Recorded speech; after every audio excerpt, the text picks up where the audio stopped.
பரந்த பசுமை நிலத்தின் நடுவே காற்றின் மென்மையான அசைவோடு நெற்பயிர்கள் ஒன்றோடு ஒன்று உரசிக்கொண்டு சலசலத்துக் கொண்டிருந்தது. வானம் நீளமாக விரிந்திருந்தது. அதில் மெதுவாக நகரும் வெள்ளை மேகங்கள் அந்த அமைதியை மேலும் ஆழமாக்கின. அந்த பரப்பின் நடுவே உலகத்தின் எந்த சுமையையும் அறியாத ஒரு சிறுவன் நின்றிருந்தான், லூக். அவன் கையில் இருந்த ஒரு சாதாரண நெல் தண்டு அவனுடைய கற்பனையில் ஒரு வாளாக மாறியிருந்தது. அதை காற்றை வெட்டுவது போல சுழற்றிக் கொண்டு அவன் சிரித்தான். அந்த சிரிப்பு அந்த நிலத்தின் அமைதியோடு கலந்து ஒரு நினைவாக பதிந்தது.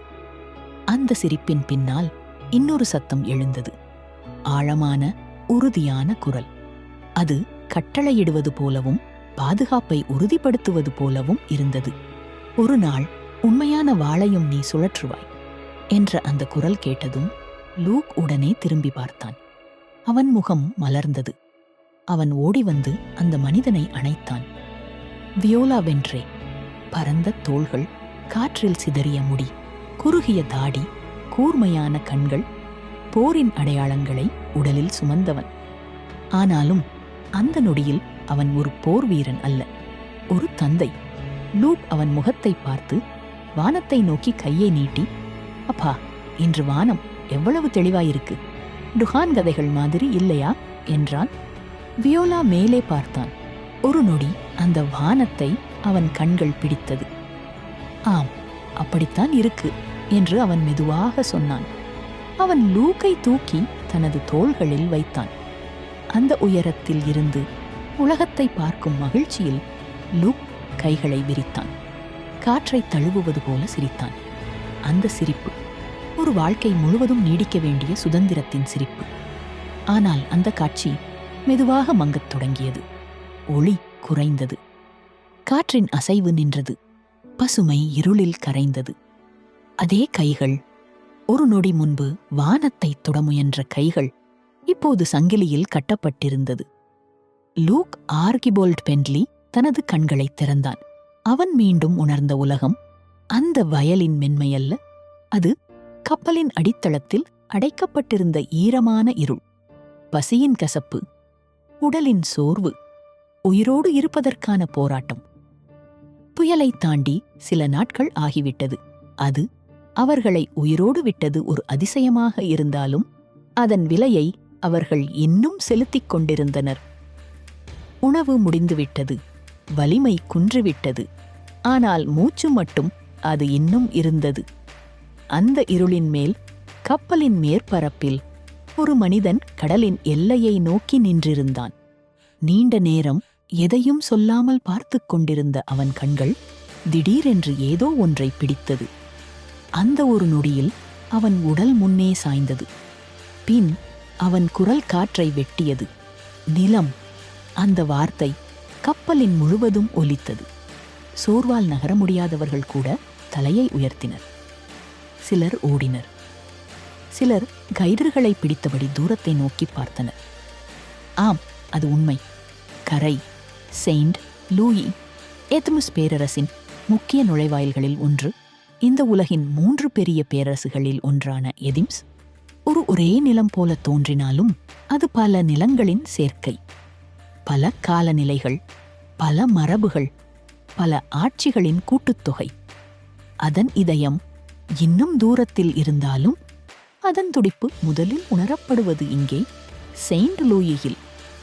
200 ஆண்டுகளுக்கு முன் வால்தார் செப்டோர் கட்டிய இந்த துறைமுகம் ஒரு கட்டிடமாக மட்டுமே இல்லாமல் எதிம்ஸை உலகத்துடன் இணைத்த ஒரு கதவாக மாறியது. அதற்கு முன் இந்த நிலம் சில வியாபாரங்களுக்காக மட்டும் அறியப்பட்டது. அடிமைகள், மதுபானம் மற்றும் உலகம் முழுவதும் தேடப்பட்ட ஏலக்காய். அந்த மசாலையின் மனம் அந்த நாட்டின் அடையாளமாக இருந்தது. ஆனால் அந்த வியாபாரம் வெளிநாட்டவர்களின் கைகளில் இருந்தது. வால்தார் அதை மாற்றினார்.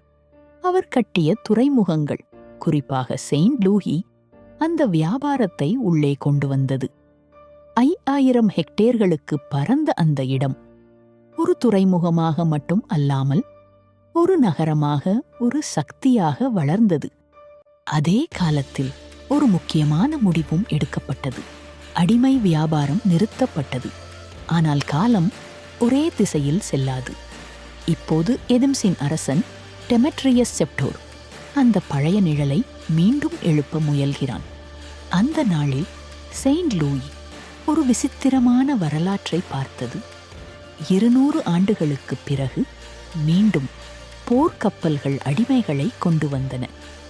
புயலை தாண்டி உயிர் தப்பிய 8 கப்பல்கள் மெதுவாக செயின்ட் லூயி துறைமுகத்தை நோக்கி நகர்ந்து கொண்டிருந்தன. வெனீஷியாவின் தெருக்களில் மழை கொட்டி தீர்த்துக் கொண்டிருந்தது. வானம் தன் சுமையை இறக்கிக் கொண்டிருப்பது போல இடைவிடாமல் விழுந்த அந்த மழை அந்நகரத்தின் ஒவ்வொரு மூலையையும் நனைத்தது. குறுகிய தெருக்கள், ஒரு காலத்தில் மக்கள் கூட்டத்தால் நிரம்பியிருந்த அந்த வழிகள் இப்போது வெறிச்சோடி இருந்தது. வீடுகள் பெரும்பாலும் சூரிய வெப்பத்தில் உலர்த்தப்பட்ட களிமண் கற்களால் கட்டப்பட்டிருந்தது. அவற்றின் மேல் விழும் மழைத்துளிகள் மெதுவாக வளர்ந்து சாலையின் ஓரங்களில் அமைக்கப்பட்ட சிறிய கால்வாய்களில் கலந்து ஓடியது. அந்த நீர் ஓட்டம் கூட இந்த நகரம் ஒரு காலத்தில் எவ்வளவு ஒழுங்காக கட்டமைக்கப்பட்டிருந்தது என்பதை நினைவூட்டியது. ஆனால் அந்த ஒழுங்கு இப்போது உயிரற்றது. வெனீஷியா விழுந்ததிலிருந்து இந்த தெருக்கள் இப்படித்தான் இருந்தது. மக்கள் பெரும்பாலும் வீடுகளுக்குள் தங்கியிருந்தனர். வெளியே எதிம்ஸ் படை வீரர்கள் நிறைந்திருந்தனர். மழைக்காலம் வெனீஷியாவின் நிலத்தில் துவங்கி இருந்தது. ஆனால் அந்த மழை கூட இந்த நகரத்தின் உள்ளிருக்கும் அச்சத்தையும் அமைதியற்றதையும் கழுவி எடுக்க முடியவில்லை. அந்த இரவில் மழையின் நடுவே ஒரு உருவம் நகர்ந்தது. முழுவதும் போர்வையால் மூடப்பட்டிருந்த அந்த நிழல் ஒவ்வொரு அடியையும் கவனமாக வைத்தது. தெருக்களின் இருளில் அவன் மீண்டும் மீண்டும் பின்னால் திரும்பி பார்த்தான். யாராவது பின்தொடர்கிறார்களா என்று உறுதிப்படுத்திக் கொண்டான். இறுதியில் அவன் ஒரு வீட்டின் முன் நின்று மெதுவாக கதவை தட்டினான். கதவு திறந்தது. அதன் பின்னால் நின்றிருந்தவன் நடுத்தர வயதுடையவன். உடல் சற்று பருத்தது. வயிறு முன்னே வந்திருந்தது. முகத்தில் கூர்மையான மீசை.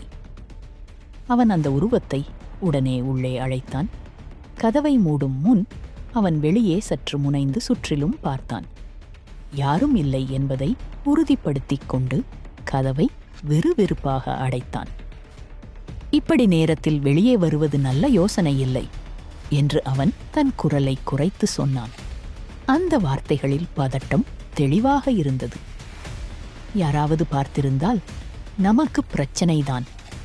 அவன்தான் சன்ட்ரி கிரீம்வார்ட், ஒரு காலத்தில் அரசின் காவலன். அந்த நேரத்தில் உள்ளே வந்திருந்த மனிதன் தனது நனைந்த போர்வையை கழற்றி அருகிலிருந்த மேசையின் மீது போட்டுவிட்டு அடுப்பின் அருகே சென்றான். தீயின் வெப்பம் அவன் உடலை மெதுவாக தளர்த்தத் தொடங்கியது. சன்ட்ரி, அமைதியாயிரு என்று அவன் சொன்னான், தீயை நோக்கிக் கொண்டே. நான் வந்த பாதையை நன்றாக பார்த்தேன். யாரும் என்னை பின்தொடரவில்லை. சன்ட்ரி சற்று நிம்மதியடைந்தாலும் அவன் கண்களில் இருந்த பதட்டம் முழுமையாக அகலவில்லை. அவன் அருகே வந்து நின்று, சாப்பாடு வேணுமா கிரெகரி என்று கேட்டான். அந்த மனிதன் கிரெகரி தலை அசைத்தான். வேணாம் என்றான் சுருக்கமாக. பின் அவன் திரும்பி சன்ட்ரியை நேராக பார்த்தான். நான் வந்தது ஏற்பாடுகள் முடிந்ததா என்று தெரிஞ்சுக்கத்தான். அமைச்சர்கள் நாளுக்கு நாள் அமைதி இழந்து கொண்டிருக்கிறார்கள். குறிப்பாக எதிம்ஸ் நிர்வாகி நேரடியாக கட்டுப்பாடு எடுத்த பிறகு. சன்ட்ரி மெதுவாக மூச்சை இழுத்தான். அவள் இன்னும் வெளியே வரலன்னு கேள்வி என்றான். ஆம் என்று கிரெகரி உடனே பதிலளித்தான். நாள்களாக யாரையும் சந்திக்கவில்லை. அவள் என்ன நினைக்கிறாள், என்ன செய்கிறாள், யாருக்கும் புரியவில்லை. அவன் குரல் தாழ்ந்தது. ஆனா ஒரு விஷயம் நிச்சயம், நம்மை அவள் நம்ப மாட்டாள். சன்ட்ரி சிரித்தான். அந்த சிரிப்பில் கசப்பு இருந்தது. அது சரிதான் என்றான். பின் அவன் குரல் கடினமானது. எல்லா ஏற்பாடுகளும் முடிந்துவிட்டது. அமைச்சர்களுக்கு சொல்லலாம். ஆனா இனிமேல் இங்கே வராதே. இது பாதுகாப்பான இடமில்லை. இவங்க என்று கதவை நோக்கி சுட்டிக்காட்டினான். நாய்கள் மாதிரி சின்ன வாசனையையும் விடமாட்டாங்க. கிரெக்ரி தலையசைத்தான். அதற்குப் பிறகு வரவேண்டிய அவசியமே இருக்காது என்றான் அமைதியாக. பின் மெதுவாகச் சேர்த்தான், இன்னும் 2 இரவுகள். சன்ட்ரி அவனை கவனமாகப் பார்த்தான். அதற்குள் முடிச்சிடுவோம் என்று கிரெக்ரி தெளிவாக சொன்னான். நிர்வாகி லெஜியன் முகாமில இருக்கிறாள். அங்கேதான். அது முடியும் என்று சன்ட்ரி உறுதியாக பதிலளித்தான். கிரெக்ரி தனது போர்வையை மீண்டும் போர்த்திக் கொண்டு கதவை நோக்கி நடந்தான்.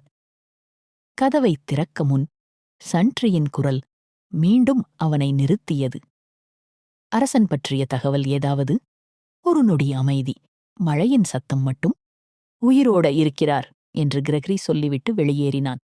மழையில் அவன் உருவம் கரைந்தது. சன்ட்ரி கதவை மூடினான். அவன் மீண்டும் அடுப்பின் அருகே சென்றான். மேலும் மரக்கட்டைகளை தீயில் போட்டான். நெருப்பு உயர்ந்தது. வெனீஷியா நீண்ட காலமாக போரில் சிக்கியிருந்தது. செலவுகள், இழப்புகள் அனைத்தும் சேர்ந்து அந்த நாட்டை தளர்த்தியிருந்தது. ஏதெம்ஸும் வெனீஷியாவும் நூற்றாண்டுகளாக மோதிக்கொண்டிருந்தாலும் நேரடி போர் இதுவரை நிகழவில்லை. அதைத் தொடங்கியது ஆதிம்ஸின் புதிய அரசன். அவன் விரிவாக்க விருப்பம் இந்த அழிவை உருவாக்கியது. இப்போது வெனீஷியா அவனது கட்டுப்பாட்டில் இருந்தது. அரசன் காணாமல் போனான். நாடு கைப்பற்றப்பட்டது. ஆனால் அமைதி வரவில்லை. அந்த குழப்பம் அரண்மனைக்குள் இன்னும் தீவிரமாக இருந்தது. அமைச்சர்கள் பல நாட்களாக வீட்டுக்காவலில் வைக்கப்பட்டிருந்தனர். அவர்களின் நிலை தெரியாது. எதிர்காலம் தெரியாது. அதைவிட மோசமாக நிர்வாகி அவர்களை சந்திக்க மறுத்திருந்தாள். அந்த இரவில் அவர்கள் மீண்டும் ஒன்றாக கூடியிருந்தனர். சட்டத்துறை அமைச்சர் ஹாரியர் கெஸ்ப் தான் முதலில் பேசத் தொடங்கினான். இப்படி எவ்வளவு நாள் அமைதியாயிருக்க முடியும் என்று அவன் கேட்டான். நாம் நேராக நிர்வாகியிடம் பேச முயற்சி செய்ய வேண்டிய நேரம் இது. அதற்கு முன்னால் ஆலோசகர் ரெட்ரின் வுலாட் மெதுவாக சிரித்தான். நாம முயற்சி செய்யலையா என்றான். எத்தனை முறை கேட்டோம். ஒவ்வொரு முறையும் மறுப்புதான் வந்தது. அதை கேட்டுக்கொண்டிருந்த உள்துறை அமைச்சர் எட்மண்ட் சோர்வுடன் பேசினான். அப்படி நான் என்ன செய்யணும்? ஒவ்வொரு நாளும் நரகம் மாதிரிதான் இருக்கு. அந்த நேரத்தில் ஜெனரல் வின்ஃப்ரி திடீரென எழுந்தான். நாம் யார் என்று அவன் கடுமையாக கேட்டான். சாதாரண மக்கள் இல்ல, வெனீஷியாவின் அமைச்சர்கள். இப்படி பயந்து உட்கார்ந்திருக்க முடியாது. அறையில் அமைதி நிலவியது. அதை உடைத்தது வியோலா வென்ட்ரே. எச்சரிக்கையாயிருங்க என்றான் மெதுவாக. இங்க யார் நம்முடவர், யார் எதிரி நமக்கு தெரியாது. இந்த சுவர்களுக்கும் காதுகள் இருக்கு. வின்ஃப்ரி சிரித்தான். நீங்க எல்லாம் பயந்தவங்க என்றான் நேராக. இங்க உட்கார்ந்து பேசிக்கிட்டு இருக்கலாம். ஆனா அதால எதுவும் மாறாது. என்னோட வர தைரியம் இருக்கிறவங்க என்ன தேடிவாங்க. அவன் வெளியேறினான். அவன் அடிகள் தொலைந்ததும் மற்றவர்கள் ஆழமாக மூச்சை விட்டனர். அவன் இன்னும் இளையவன் என்று ஹாரியர் சொன்னான். அவனோட பேச்சை கவனிக்க வேண்டாம். ஆனா அவன் சொன்னதில் தைரியம் இருக்கு என்று வியோலா அமைதியாக பதிலளித்தான். அறையில் இருந்தவர்கள் ஒருவரை ஒருவர் பார்த்தனர். இந்த நிர்வாகி என்ன நினைக்கிறாள் என்று புரியல என்று கிளாஸ் மெதுவாகச் சொன்னான். எனக்கும் இல்லை என்றான் ஹாரியர்.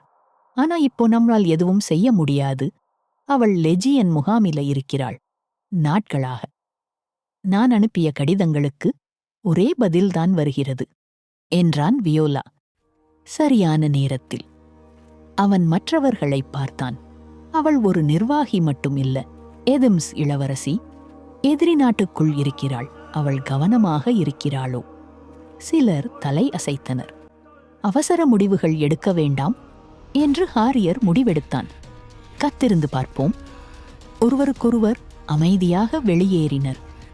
அறையில் இறுதியாக இருவர் மட்டும் இருந்தனர், ஹாரியர் மற்றும் வியோலா.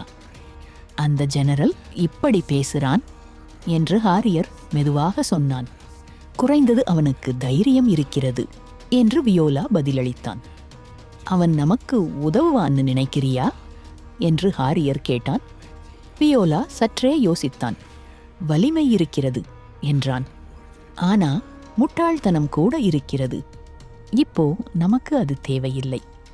மற்றவர்களை நம்ப முடியுமா என்று ஹாரியர் கேட்டான். அவர்கள் எல்லாம் பயந்திருக்கிறார்கள் என்றான் வியோலா. வாய்ப்பு கிடைத்தால் தங்களை காப்பாற்ற எதையும் சொல்லிவிடுவார்கள். அந்த நேரத்தில் கதவு மெதுவாகத் திறந்தது. ஒரு நிழல் உள்ளே நுழைந்தது. கிரெகரி. அவன் எந்த வார்த்தையும் பேசவில்லை. அவன் தலையசைத்தான். அந்த ஒரு சைகை போதுமானது.